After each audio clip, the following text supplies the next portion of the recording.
ඔබ මවිතයට පත් කරන කාරණයක් මම කියන්නම්. ඒක තමයි අපි දූෂණය පිටු දැකීම අතින් ඉහළම ලකුණු ප්‍රමාණය ලබා ගත්තේ මේ රටේ ජනතාව හොරෙක් කියලා දූෂිතයි කියලා බලයෙන් පහ කරපු මහින්ද රාජපක්ෂ ජනාධිපතිවරයා කාලෙදී.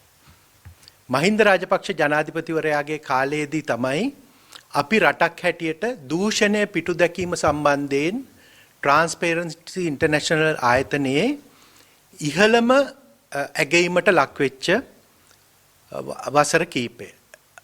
ලකුණු 40 දක්වා රටක් හැටියට අපිට යන්න පුළුවන් වුණා මහින්ද රාජපක්ෂ ජනාධිපතිතුමාගේ කාල සීමාවේ.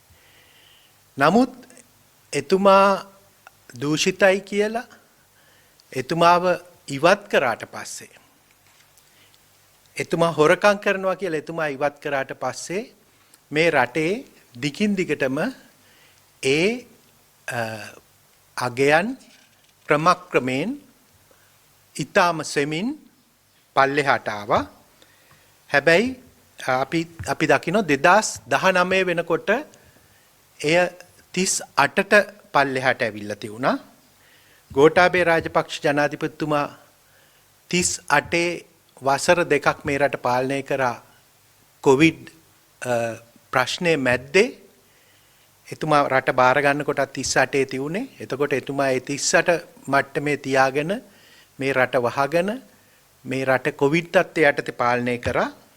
නමුත් ඊට පස්සේ ජනාධිපති වුණු රනිල් වික්‍රමසිංහ මැතිතුමාගේ යටතේ 2022 36යි 2023 34යි 2024 32යි එන්න අපිට රටක් හැටියට මේ දර්ශකයේ පල්ලෙහාට ගිහිල්ලා තියෙනවා.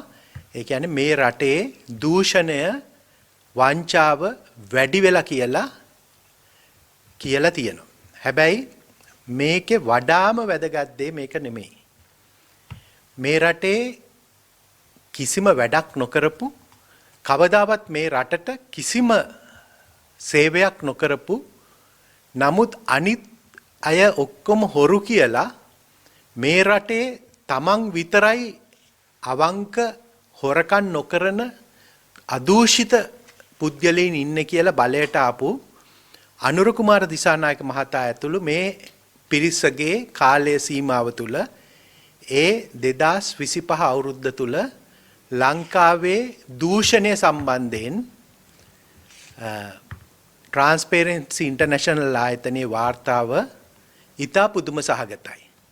රනිල් වික්‍රමසිංහ මහතා බාර දෙනකොට 2024 ලකුණු 32 මට්ටමේ හිටපු ශ්‍රී ලංකාව අනුර කුමාර දිසානායක මැතිතුමාගේ යටතේ ලකුණු 24 දක්වා පල්ලෙහාට බැහැලා. ඒ කියන්නේ මේ ලෝකයේ තියෙන දූෂිතම රටවල් මට්ටමට ලංකාව පල්ලෙහාට ගෙනහැල්ලා තියෙනවා.